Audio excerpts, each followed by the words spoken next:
This is the drawing that we're going to do. It's the oldest European structure in Australia. The first thing I do is I have a look at the overall scene. Clearly, perspective is going to be important. So as always, the most important thing about perspective is to find eye level. Find where that horizontal line is. And the lines of tiles in the roof give me a great means of discovering that. Eye level is about here. When I add some lines for the roof, because they need to follow the perspective pattern that fans at a greater angle as the lines move below eye level and as they move above eye level. There are lots of different textures that will be a challenge. There's the stonework on the building, the stonework in the pavers. There's these grassy tufts down here and these leafy ground covers, leaves coming in from the extreme right. There are trees and branches that can sometimes be challenging, and there are things behind things, which particularly with things such as bare trees, can also present challenges to draw. I'm going to start with this shape here, and then use that to try and keep things in proportion. I also think I'm going to relocate this branch just slightly upwards so that it's not coming down right on the corner of the cottage. Let's start with our cottage outline.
Well, I managed to have the camera turned off while I added these surface textures. But what I was trying to do is, with these roof shingle rows, to spread them evenly in the perspective pattern we have between the top roof line and the bottom roof line. I also wanted to suggest the texture of this very roughly bagged wall, and then the stonework on this section of the building was a bit tricky because my angles aren't quite right, but this is where we need to learn to be not precious at the start with how our drawing looks, because overall it'll have a lot more to it at the end. The next thing I want to add are the tree branches, partly because I prefer to go up and then come down, but also because these are actually the closest elements.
So with these branches, I've tried to suggest them, but you'll notice how I took a lot of care in positioning these main branches carefully and establishing some of the darks of the parts that are more in shade. And I've wanted to suggest rather than accurately depict this massive fine twigs in here. And you'll also notice that I did more of these in the parts that are closest and less in the parts that are further away. I also made no effort to connect everything up. Part of the benefit of visually putting the attention on the branches is that we tend to see them, so we want them to be a good, credible branch shape, but then not to notice what twig connects with what. So having got a sense of visually how this is going to look, we can move downward into the lower part with these wonderful textures here, and then look at filling this background in. So as we move to this foliage down here in the foreground, the biggest danger is that we will overdraw it. There are too many lines here to possibly start to represent shapes one for one with lines. So we have to somehow create the effect that we see of these tufts of grass, of this ground cover, if you like, at a glance. So that's my challenge.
So there's our foliage done. The particularly important thing, say here, is that we show by our marks that these leaves at the edge we can barely see.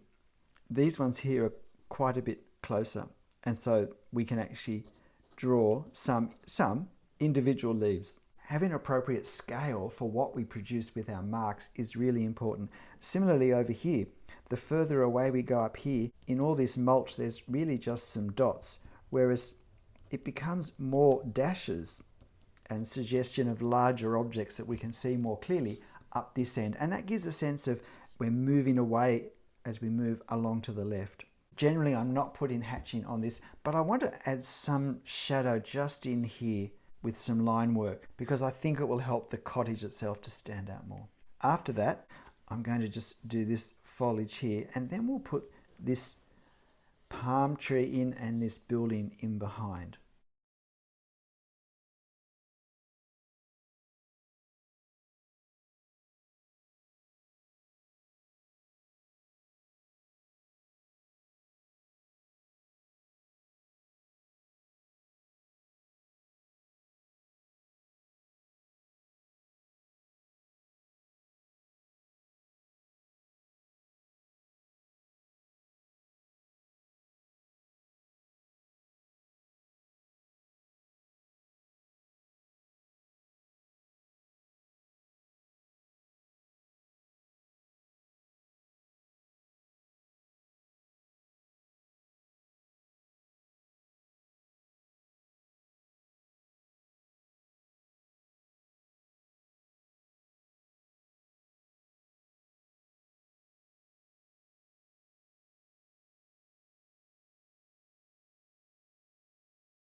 Now we come to the more distant parts of our scene. I'm going to switch from the 0.3mm pen I've been using to a 0.2 just to give a lighter line effect as I do this building and certainly for these buildings behind. The biggest challenge for me now will be to not overdraw the architecture on this building. I really want it to feel like it's well back behind this building and these trees. So I need to use a nice light touch with it. And I'll align this corner with this point.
So here's Cadman's cottage, named after the harbour master who lived here.